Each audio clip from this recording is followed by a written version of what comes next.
Welcome to mark TV. ఈ రోజు మన guest BJP national media panellist Ravichandra Reddy గారు మనతో పాటు జూమ్ లైన్ లో అందుబాటులో ఉన్నారు. నమస్తే రవిచంద్రారెడ్డి గారు.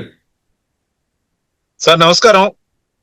లలిత్ గారు, ఈరోజు ప్రధానంగా టిటిడి బోర్డు మాజీ సభ్యుడు ఓవి రమణ గారు ఈరోజు ఒక ప్రెస్ మీట్ లో మాట్లాడడం జరిగింది. ఆయన వ్యక్తపరిచిన సందేహాలు ఏంటంటే, గత వైసీపీ ప్రభుత్వంలో తిరుమల శ్రీవారికి సంబంధించిన ఆభరణాలు, అలాగే శ్రీవారికి భక్తులిచ్చిన ఆభరణాల బహుమతులు ఇవన్నీ కూడా ఒకసారి లెక్క తేల్చాలి. అసలు శ్రీవారి దగ్గర ఉన్న నగలలో అవి ఒరిజినలా డూప్లికేటా అనే అంశం కూడా తేల్చాలని చెప్పేసి ఆయన ఈరోజు ఒక ప్రెస్ మీట్ పెట్టి చెప్పడం జరిగింది. అసలు వైసీపీ ప్రభుత్వంలో తిరుమలలో ఏం జరిగిందని మీరు అనుకుంటున్నారు రవిచంద్ర రెడ్డి గారు?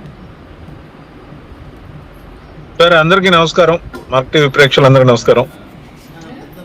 సార్ ముఖ్యంగా ఈ మధ్య పరకామణి విషయంలో కానీ, గతంలో లడ్డూకు వాడిన నెయ్యిలో ఏదో కల్తీ జరిగినట్లు కానీ, మరి ఇప్పుడు ఓవి రమణ గారు ప్రెస్ మీట్ ద్వారా ఎక్స్ప్రెస్ చేసిన అభిప్రాయాలు, స్వామి వారికి సమర్పించిన కానుకలు అత్యంత విలువైనవి, బంగారం రూపంలో కావచ్చు, వజ్ర వైడూర్యాలు కావచ్చు, మరి ఏమైతే సమర్పించారో వాటికి ఉత్సవ విగ్రహాలకు సంబంధించి నకిలీవి వాడతారనే పేరు మామూలుగా ఉన్నప్పటికీ అసలు ఒరిజినల్ ఎన్నున్నాయి, లేకపోతే ఒరిజినల్ కు బదులు అక్కడ కూడా నకిలీవా ఉన్నాయనే అనుమానాలు రేకెత్తించినట్టు ఏదైతే ప్రెస్ మీట్ వచ్చిందో చాలా బాధ, చాలా దిగ్భ్రాంతి వ్యక్తం చేస్తూ ఉన్నా.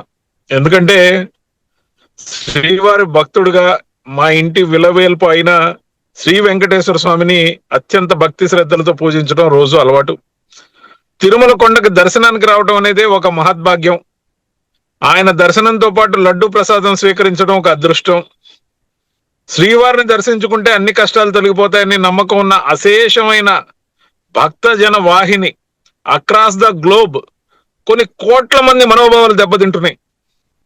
అది లడ్డు ఘీ ఆల్టర్డ్ అని అప్పుడు ఇచ్చిన స్టేట్మెంట్లు అయితేమి, దాని మీద జరుగుతున్న విచారణ అయితేమి, దాని మీద ఇంకా రిపోర్ట్లన్నీ కూడా క్లియర్ గా రావాల్సి ఉంది. ఏది కూడా పూర్తి కాలేదు. దాంట్లో ఏం జరిగిందనేది వాస్తవాలు ఇంకా నిర్ధారణ కాలేదు.